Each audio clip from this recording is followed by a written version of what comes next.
بالله من شرور أنفسنا ومن سيئات أعمالنا من يهده الله فلا مضل له ومن يضلل فلا هادي له أشهد أن لا إله إلا الله وأشهد أن محمدا عبده ورسوله اللهم صل وسلم على نبينا محمد وعلى آله وصحبه أجمعين.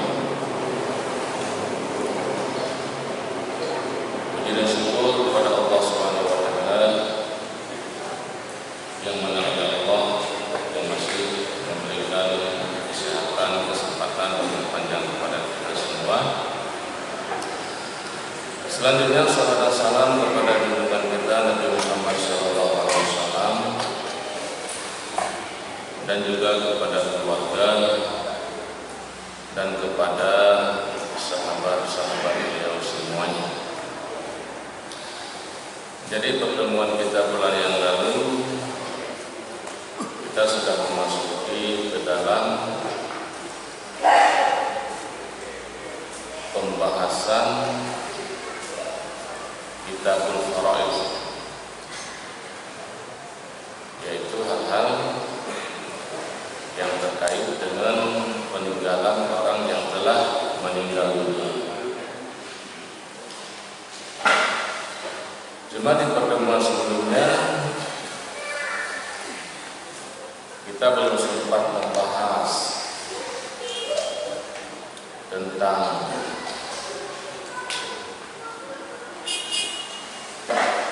bahagian-bahagian yang didapatkan oleh ahli waris, baik dari pihak laki-laki atau perempuan. Karena di pertemuan bulan yang lalu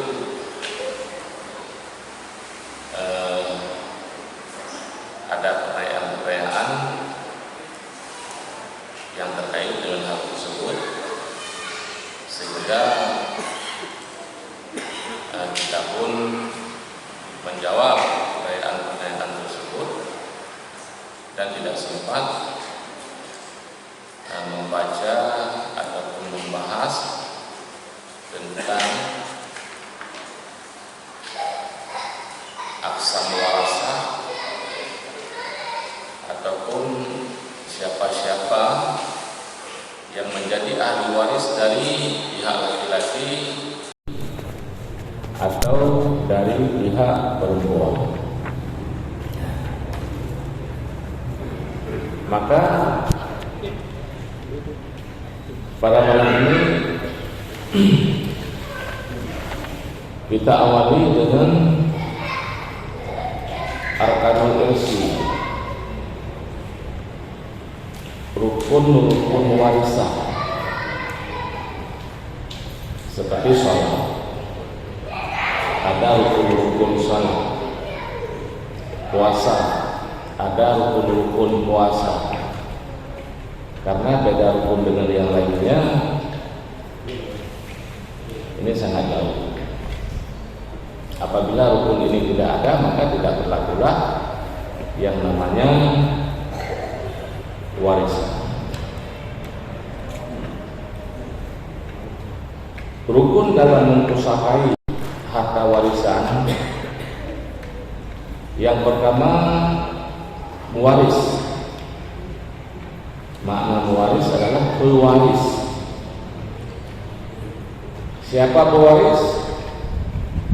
Dia adalah orang yang telah meninggal dunia. Itu pewaris. Siapa saja yang telah meninggal dunia, dia tidak lagi memiliki hak atas apa yang ditinggalkan kecuali untuk menembuskan wasiat-wasiatnya atau hutang-hutangnya. Yang selebihnya dikembalikan kepada ahli waris untuk dibagi sesuai dengan kadar yang telah ditetapkan Allah. Dan yang kedua, al-waris, ahli waris, penerima. Dan pada saat si mewarisnya meninggal dunia, si waris ini masih hidup, jelas dia masih hidup, maka tidak ada orang yang belakangan meninggal mendapat warisan daripada orang yang duluan meninggal. Ini kalau dalam istilah mereka disebut sebagai ahli waris pengganti. Ahli waris pengganti. Kalau dalam bahasa kitanya, nah istilah hana patah titi. Adapun istilah yang lainnya hana hijab mahjub. Sehingga apabila seseorang meninggal dunia, kemudian dia meninggalkan anak-anaknya, laki dan perempuan, dan dia juga meninggalkan cucunya, maka cucu akan mengambil hak orang tuanya sebagai ahli waris pengganti. Ini tidak dibenarkan. Makanya ada yang namanya patah titi, utuh titi, ataupun hijab mahjub, ada. Karena derajat mereka tidak sama antara cucu dengan anak. Jadi orang yang duluan meninggal dia tidak punya hak dari yang belakangan meninggal. Anak duluan meninggal, kemudian bapaknya belakangan. Apakah si anak ini ada haknya? Enggak ada. Cucunya terhijab. Dengan siapa terhijab? Dengan anak-anaknya, anaknya semuanya. Ini enggak ada khilaf. Jangan dibawa ke khilaf, enggak ada. Tidak ada perselisihan di kalangan para ulama. Kemudian yang ketiga, al-haqqul maurus, yang difaraidkan ataupun yang dibagikan, yang ditinggalkan oleh si mayit itu benar-benar haknya. Maka jika ada pada si mayit ini harta-harta yang belum diselesaikan, hak harta itu salah satu di antaranya zakat, diambil dulu sekedar hak zakat ataupun diselesaikan zakat dulu, kemudian yang tinggal barulah difaraidkan. Karena yang bagi itu benar-benar hak daripada orang yang telah meninggal dunia, yaitu si mewaris. Dengan kemudian yang dibagikan itu bukan haknya, bukan miliknya, termasuk zakat yang belum ditunaikan, itu haknya fakir miskin, maka jangan dibagi. Ini rukun dalam masalah pusaka. Kemudian yang selanjutnya tentang asbabul irsi, sebab-sebab terjadinya warisan. Yang pertama, ini ada 3. Dengan sebab nikah. Yang pertama, nikah dengan ada akad pernikahan yang sahih. Tapi kalau akad pernikahan itu tidak sahih dalam pandangan syariat, maka tidak berlaku yang namanya tawarus, saling mewarisi satu sama lain antara suami dan istrinya. Tapi kalau akad nikahnya sahih, suami dia dapat mengambil adapun warisan hak daripada istri yang telah meninggal dunia, ataupun sebaliknya. Suami sebagai ahli waris bagi harta istri yang ditinggalkannya, adapun istri sebagai ahli waris bagi harta suami yang ditinggalkannya, dan ukurannya sudah ditetapkan dengan sebab akad nikah, walaupun hanya umpama baru 1 hari ataupun 1 jam setelah akad nikah salah satu di antara keduanya meninggal. Setelah akad nikah dan akad nikahnya sahih, ada wali, adalah saksi, ada mahar dan lain sebagainya. Begitu selesai akad nikah, suami meninggal, istri sudah dapat bahagian dari suami tadi, walaupun mereka belum melakukan hubungan suami istri. Beda tentang masalah iddahnya, karena belum ada hubungan suami istri. Begitu juga sebaliknya, jika istri yang meninggal setelah selesai akad nikah, istri meninggal, suami dapat dari harta istrinya sesuai dengan yang telah ditetapkan. Kemudian yang kedua nasab, ada hubungan keturunan nasab. Dan nasab ada dari asal, yaitu usulnya seperti dua bapak, dan furu' seperti anak. Nah, dari ke atas sampai ke bawah, ini asal. Adapun hawashi, kiri kanan, kakaknya, adiknya, abangnya, ikhwah, dan termasuk yang lainnya mereka-mereka yang mendapatkannya secara asabah. Adapun dalam istilah kita hari ini disebut juga dengan warisan yang sifatnya berapa yang tinggal itu jadi miliknya wali, hak wali, baik itu paman ataupun anak daripada paman dan seterusnya, walaupun jauh tapi tetap dicari melalui yang laki-laki, jadi tidak melalui yang perempuan. Maka jika seorang keponakan paman meninggal dunia dan ahli warisnya yang ada pamannya, maka yang laki-laki yang dapat, yang perempuan tidak dapat. Pamannya, baik itu adik daripada ayahnya ataupun kakak daripada ayahnya, yang dapat cuma hanya yang laki saja, yang perempuan. Adapun sebaliknya, yang meninggal paman, ahli warisnya keponakan. Jadi keponakan yang laki-laki semua dapat.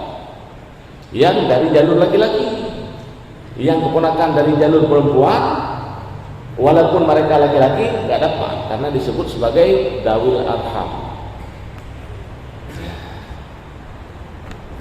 Nanti ada sama di depan, insyaallah. Kemudian sebab yang ketiga yaitu ada yang disebut dengan wilayah. Dengan sebab wilayah dia mendapatkan bahagiannya, walaupun hari ini enggak ada. Jadi apabila seorang tuan memiliki hamba sahaya, budak, kami, kemudian hamba sahaya itu meninggal dunia dan dia memiliki harta yang banyak, ini tentunya setelah dia dimerdekakan, karena sebelum dia dimerdekakan semua apa yang ada padanya milik tuannya. Si hamba ini sudah dimerdekakan oleh tuannya, kemudian dia berusaha, kemudian dalam usahanya bisa jadi dia dapat harta yang banyak dan tidak ada pewaris, tidak ada ahli waris. Dia sebagai pewaris tidak ada ahli warisnya, tidak ada istrinya, tidak ada anaknya, tidak ada keluarganya, yang kiri kanan depan belakang nggak ada semuanya. Siapa yang mengambil semua yang ditinggalkan oleh si budak tadi, tuannya, mantan tuan. Ini yang ketiga. Ini sebab walaupun hari ini yang ini nggak ada. Kemudian yang selanjutnya, syarat-syarat irsi. Yang pertama ini juga ada 3. Yang pertama dipastikan meninggalnya si mayit. Ini syarat. Kalau si mayit ini belum dapat dipastikan dia meninggal dunia, jangan duluan dibagikan apa yang ia miliki, walaupun sudah hilang berita, nggak ada kabar. Apalagi di masa konflik, hanya berita. Apakah kita bisa memastikannya dia telah meninggal dengan tidak ada berita? Adapun setelah kejadian seperti kejadian tsunami beberapa waktu tahun yang lalu,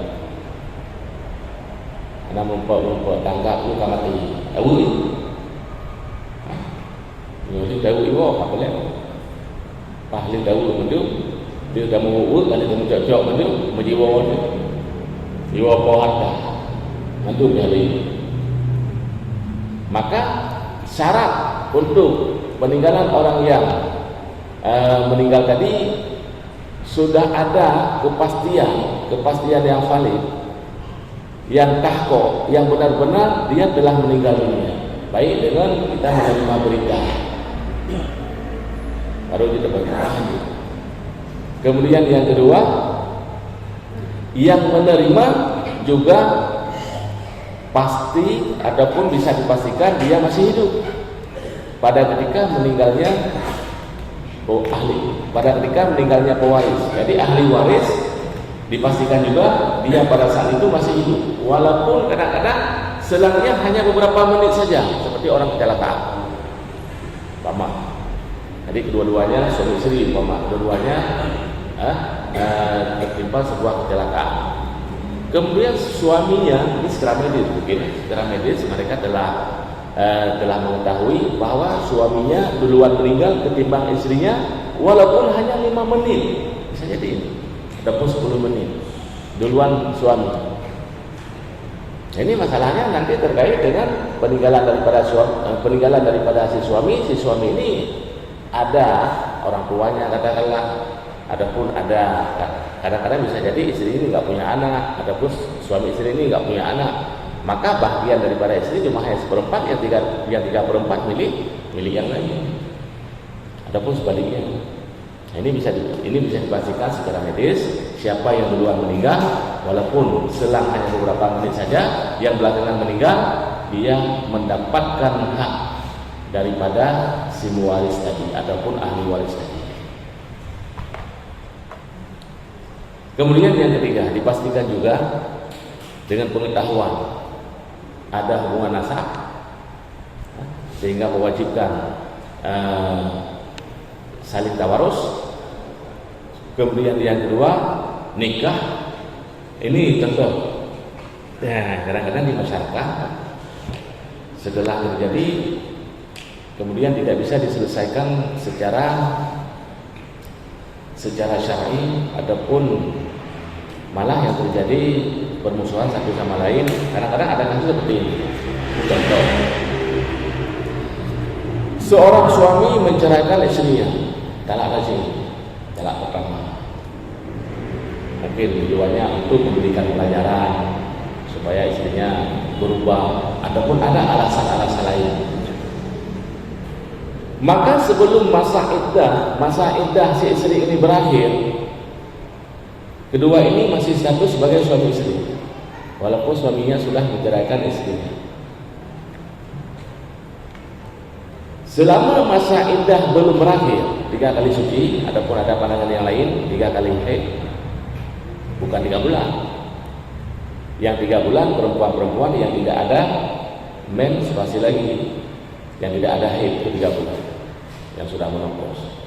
Tapi yang masih ada haidnya 3 kali suci, itu bisa jadi 2 bulan, beberapa hari setelahnya, lebih kurang orang yang normal.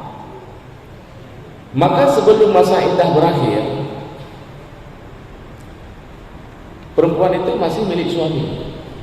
Artinya kalau dia rujuk, dia masih punya hak.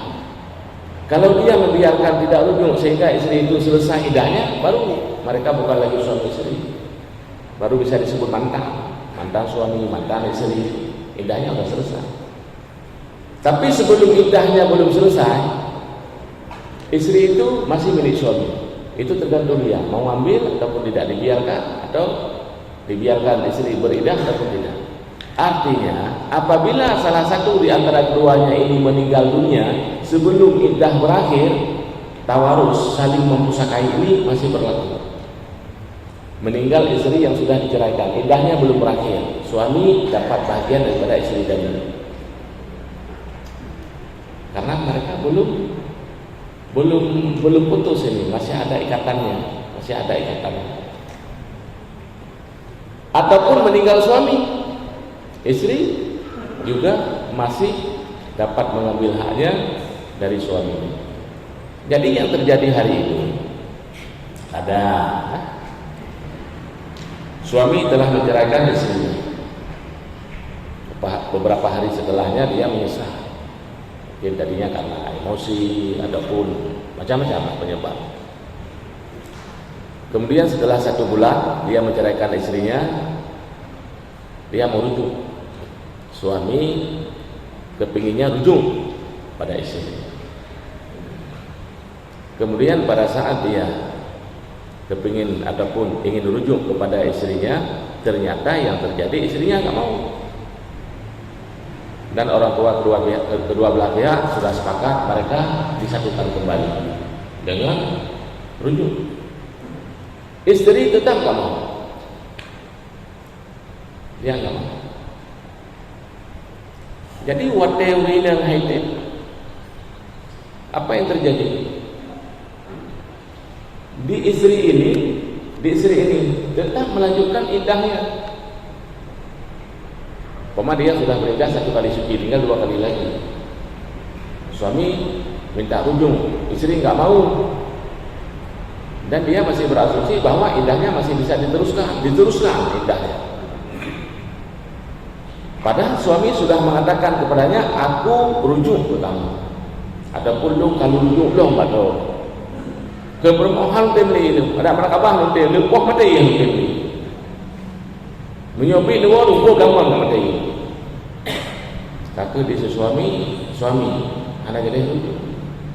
Kalau anak jadi rujuk dia han tumbuslah keinginannya tadi tidak bisa bersatu. Ini persoalan. Jadi yang perlu kita pahami yang pertama, tidak disyaratkan, dan ini tidak ada khilaf, rujuknya seorang suami kepada istrinya supaya sah, ridha istri tidak ada. Istri nggak punya hak dalam hal ini. Dia nggak punya hak. Tidak diberikan hak kepadanya untuk mengatakan aku tidak ridha, tidak. Karena ini dalam genggaman si suaminya. Apabila suaminya mengatakan ke istri, aku rujuk kepada kamu, sudah selesai. Cuman dianjurkan ada saksi 2 orang. Dan ini hukumnya tidak wajib. Kalau seandainya seorang suami rujuk tanpa saksi, bagaimana rujuknya? Sudah sah. Ada 2 orang saksi, ini lebih bagus. Ini kayak tadi masalahnya. Kadang-kadang terjadi pengingkaran. Kapan kau rujuk ke aku? Kata istri, baca rujuk balik, dia tak biar. Mengkara juga. Maka waktu tanya rujuk, karena mikir ilmu. Ada nama orang-orang yang adil, yang nak ngomong di masjid, ajak 2 orang, kemudian sampaikan dan bidding. Nah, jadi tidak cukup dengan kita mengirimkan SMS, enggak, ataupun dengan WA, enggak boleh. Kita ucapkan dengan mulut, dia dengar dengan telinga, sudah sah. Didengar oleh 2 orang saksi.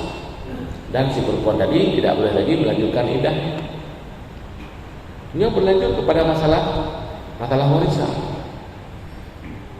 Nah, maka di kasus tadi, ini bisa jadi ya, kejadian. Istri tetap melanjutkan iddahnya sampai 3 kali suci. Dalam pandangan agama tadi, dia tidak boleh lagi melanjutkan karena rujuknya si suami sudah sah. Dia tetap meneruskan iddahnya. Selesai iddahnya tadi, karena dia tidak lagi menerima suaminya pada saat rujuk, dia nikah dengan laki lain. Sah enggak? Walaupun ada wali, ada saksi. Kenapa? Karena itu statusnya istri orang. Masih istri orang. Ini mesti hati-hati, apalagi posisi kita sebagai wali, jangan mudah-mudah menikahkan istri orang, istri menantu kita yang sebelumnya menikah bermonggok, berai. Ya, apakah iddahnya benar-benar bisa diteruskan berdasarkan pandangan agama ataupun tidak? Maka pada saat suami mengatakan aku sudah rujuk ke kamu, iddahnya sudah berhenti. Dan dia sudah jadi milik suami kembali. Apabila dia tidak mau mentaslimkan diri kepada suami, posisinya sebagai nusyud, ingkar kepada suami, gugur nafkah dari suami atau istrinya, gugur nafkah. Nah, kemudian 2 bulan, 3 bulan, 4 bulan kemudian suami meninggal, istri dapat bahagia. Istri meninggal, suami dapat bahagia. Karena tentang masalah tawarus tetap berlaku walaupun istrinya nusyud. Yang gugur cuma hanya nafkah, tawarusnya tidak. Bentil punya, udah bi harta kejinti juga itu lah kau nusyud. Yang gugur karena nusyud nafkah. Warisan tidak ada yang mengatakan gugur warisan kepada istri yang nusyud ataupun suami tidak berhak mendapatkan bahagianya daripada istri yang nusyud. Tapi kalau nafkah tidak ada. Selama dia masih nusyud, maka gugurlah nafkah untuk suami menafkahinya. Yang pasti lain tak lain dia batin kan jelas. Pening mana? Menyudahi hendak batin paling. Nah. Maka syarat yang ketiga dapat dipastikan bahwa mereka masih berada di dalam nikah. Ikatan nikah ini masih, ataupun wilayah, ada hubungan antara si mantan budak tadi dengan tuan yang sebelumnya. Kemudian adapun mawani, pencegah seseorang tidak dapat mengambil pusaka ataupun peninggalan orang yang telah meninggal dunia. Ini juga ada 3. Yang pertama, rikun, yaitu seorang budak, karena statusnya bukan sebagai hamba yang merdeka, karena semua miliknya jadi milik tuannya. Jadi rikun seorang manusia berstatus sebagai budak, hamba sahaya. Maka apa saja yang dimilikinya semasa dia masih sebagai budak, ini termasuk contoh adik budak yang lari daripada tuannya. Ini termasuk kayak kasus tadi. Dia budak, lari dari tuannya, lari meninggalkan tuannya, dia lari. Kemudian dalam pelariannya, dia bekerja, maka dari hasil pekerjaannya dia dapat harta yang banyak. Dia statusnya budak, lari daripada tuannya. Kemudian dia meninggal. Siapa yang berhak atas harta yang telah dia tinggalkan itu? Milik tuan. Karena statusnya masih sebagai budak, dia belum dimerdekakan. Abid lamid yang lari daripada tuannya. Jadi semua yang dia kumpulkan semuanya jadi milik Said, adapun tuannya. Kemudian yang kedua, al-qatlu bi ghairi haq fala yarisul qatil al-maqtul. Ini juga termasuk pencegah seseorang tidak dapat mengambil bahagiannya dalam masalah warisan. Jadi seorang pembunuh dia tidak mendapat bahagian daripada orang yang dia bunuh. Seorang anak membunuh orang tuanya, dia membunuh ayahnya. Apakah dia sebagai ahli waris untuk ayahnya? Tidak. Haram. Haram baginya mengambil apa yang ditinggalkan oleh ayahnya ataupun ibunya. Dan ada hari ini kasus-kasus seorang anak membunuh orang tuanya, membunuh ayahnya, membunuh ibunya. Bagaimana tentang peninggalannya, dirkahnya? Dia tidak boleh. Tidak boleh diberikan kepada si qatil dari harta si maktul. Baik pembunuhan ini sengaja ataupun tersalah, tidak sengaja. Pembunuhan ini sengaja dilakukan ataupun tidak sengaja, tersalah, sama. Jadi si qatil tidak mendapat pembahagian daripada si maktul. Kemudian yang ketiga, beda agama. Yang satu muslim, yang satu bukan. Kalau yang meninggal muslim, pewaris muslim, ahli waris bukan muslim, bagaimana? Tidak ada. Ataupun sebaliknya, karena Rasulullah SAW telah menegaskan dalam hal ini, la yarisul muslim al-kafirah walau kafiru al-muslim. Jadi seorang muslim dia tidak bisa mewarisi dari kafir, ataupun sebaliknya, seorang kafir dia juga tidak bisa mendapatkan apa yang ditinggalkan oleh seorang muslim, walaupun ada hubungan nasabnya ada, nikahnya ada. Seperti seorang muslim melakukan akad nikah dengan kafir kitabiah, istrinya kitabiah, kafir kitabiah, dia muslim. Nah, jika satu di antara keduanya meninggal dunia, tidak berlaku tawarus, saling memusuhi tidak, karena beda agama.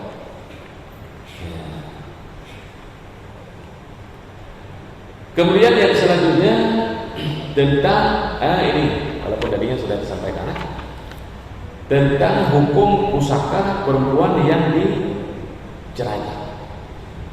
Yang pertama, zaujah yang diceraikan secara raj'i, maka keduanya ini masih sabit yang namanya tawarus di antaranya dan di antara suaminya selama masih berada dalam iddah. Ini ada.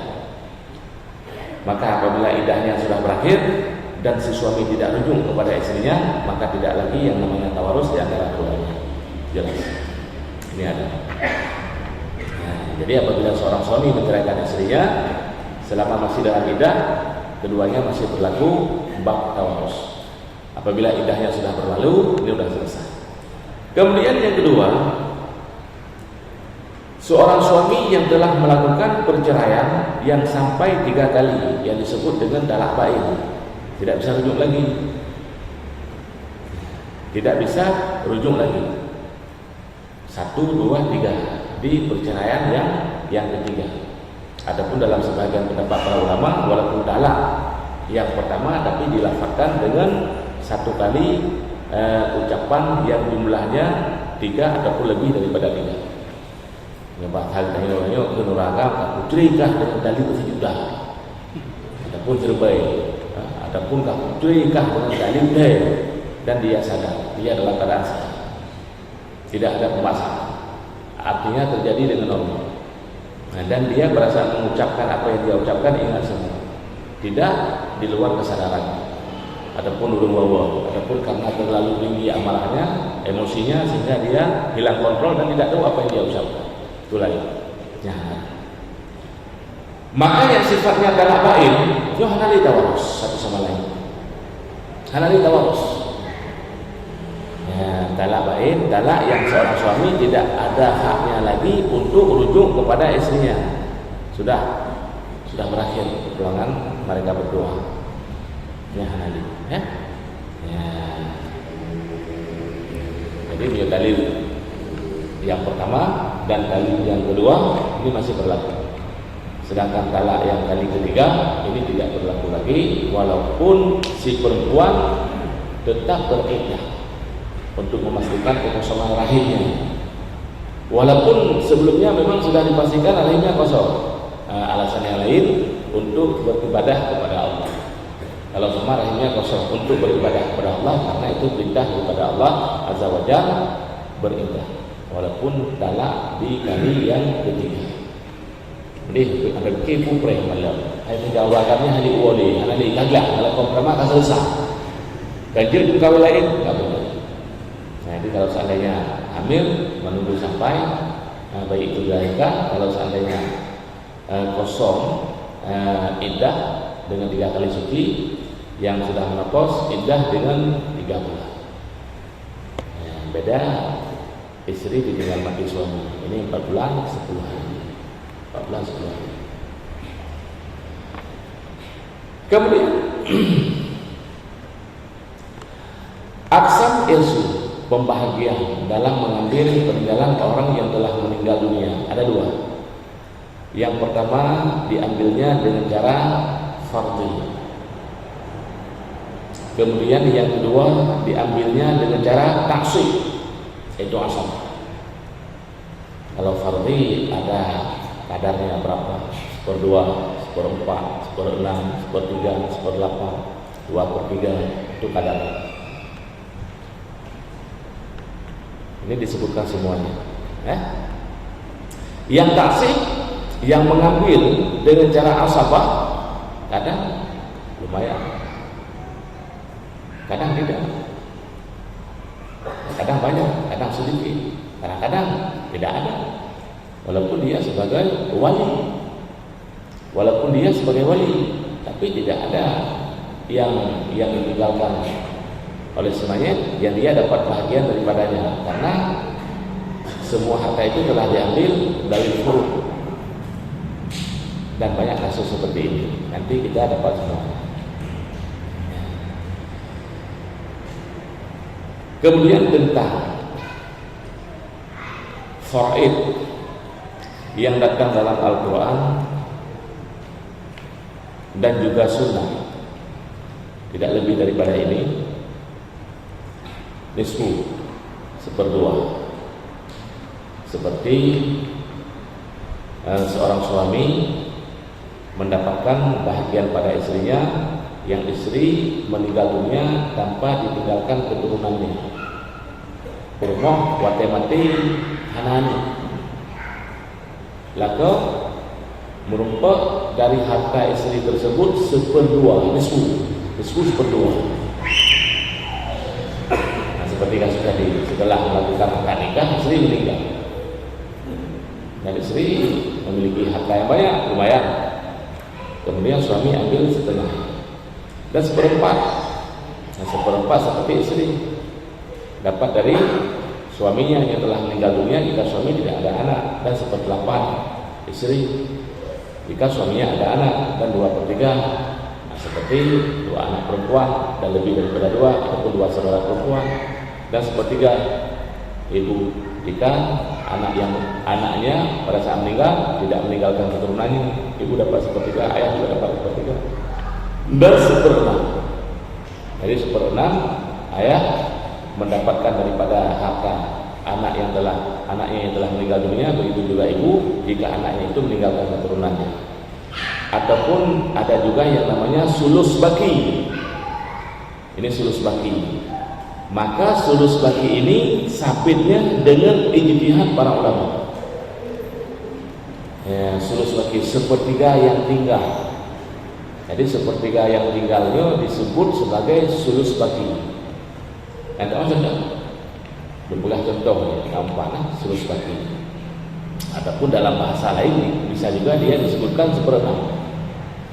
Yang 1/6 dia sulus baki juga bisa. Ya, sulus baki. Jadi kasusnya begini, ya, sehingga ada yang namanya sulus baki, dan sabitnya dalam pembagian warisan ini dengan ijtihadnya para ulama dan disepakati dalam hal ini. Contoh, seorang ayah meninggal dunia, kemudian dia meninggalkan ahli warisnya anak perempuan tunggal 1, hidro ini. Nah, ya. Kemudian tidak ada yang lainnya. Kemudian si mayit tadi juga meninggalkan cucu perempuan dari anak laki-laki juga 1. Jadi nisbah dengan si anak itu dia ada kumun, anak abang. Tapi abang anak ini meninggal. Abang sudah meninggal dunia. Bukan laki-laki. Kalau laki-laki dia yang tinggal itu mandu tu, sabar. Ampun tak boleh. Rupanya kan kali itu lapangan. Mudah-mudahan. Jadi ya, kan. Pada saat pembagian harta tadi, karena anak perempuan 1, dia ngambilnya nisfu, setengah, 1/2. 1/2. Kemudian cucu perempuan tadi, cucu perempuan tadi 1 orang dari laki-laki, dari anak si mayat yang laki-laki. Dia dari anak yang perempuan nanti yang ketujuh, walaupun laki-laki. Mesti nak tujuh dari anak ini, walaupun laki-laki nyo hanali dari arham. Tuh. Nah, walaupun derajat mereka santai, tapi karena bukan perkalian wali. Dari arham berkarung berkata. Ini yang perkalian wali. 1 anak perempuan dari anak laki-laki semuanya. Si anak perempuan tadi dia ngambil setengah. Jadi hinang ke sulus baki punya asal masalah di mana? 1/2 dengan 1/3 sulus baki. Punya 2 kali lah. Nah, ataupun bisa juga disebut dengan 1/2 dan 1/6. Jadi tetap asal masalahnya 6. Asal masalah kasus tadi 6. Setengah daripada anak 3. Untuk siapa tadi? Untuk anak. Kemudian disebut sulus baki. Tinggal 3. Si cucu tadi ambil 1/3 dari yang sisa tadi. Maka disebut sulus 1/3 yang sisa. Bukan dari majmuk, bukan dari keseluruhannya, 1/3 yang sisa. Ataupun dari majmuk disebut dengan 1/6. Ya, untuk pentakmilah. Tujuannya apa? Untuk pentakmilah 2/3, untuk menyempurnakan 2/3. Karena miyonani yang 2/3 kan? 2/3 kan? Tapi nyo jadi cok 2/3 bagi 2 yang tak boleh. Karena status mereka beda 1 derajat, 1 tingkat. Ya, dibanjar. Jadi cucu tak dapat, bukan masalah dia karena perempuan. Tapi kalau seandainya laki-laki, boleh cok buat cik dengar tinggal heboh tu no. Ada persedingan tu main selesai. Ya, insyaallah.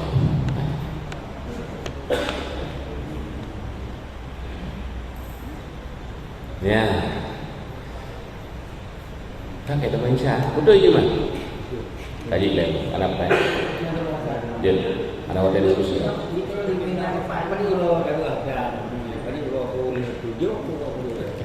Membagikan harta warisan.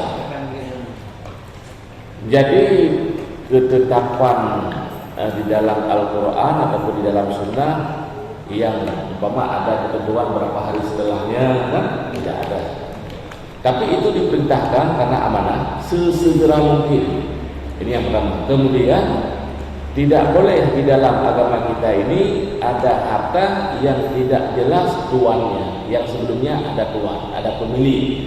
Kemudian setelah pemilik itu meninggal dunia, harta tersebut kepemilikan yang selanjutnya tidak jelas. Ini dalam Islam tidak dibenarkan. Maka sesegera mungkin selesai mereka menghadapi duka, ada pembela sukawah, akan selesai persoalan musibah sudah selesai. Apakah 10 hari setelahnya, 20 hari setelahnya baru mereka hilang dukanya apa mah? Bagi anjing preh dan tu dalam oleh Pak Gubernur. Dan itu mau nalil ni. Nah.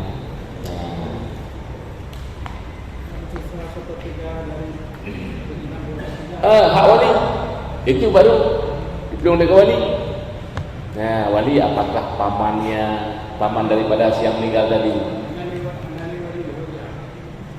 Kalau Baitul Mal. Menyahana wali kembali kepada Baitul Mal jika pengelola Baitul Mal itu adalah dan sesuai dengan syariat. Jika tidak, jangan juga. Untuk kemaslahatan agama ataupun Baitul Mal tingkat desa juga boleh. Kalau seandainya ada Baitul Mal tingkat desa dan pengelolaannya benar ke Baitul Mal, harta yang tidak ada walinya ataupun ahli waris yang sebagai wali. Kemana nasib pendapat yang pegang Rabiul Anam? Ini jadi dalam Ibnu Rabiul Anam, bukan langsung Baitul Mal. Ini jadi dalam. Selain, ya Mik, mau tabung mana?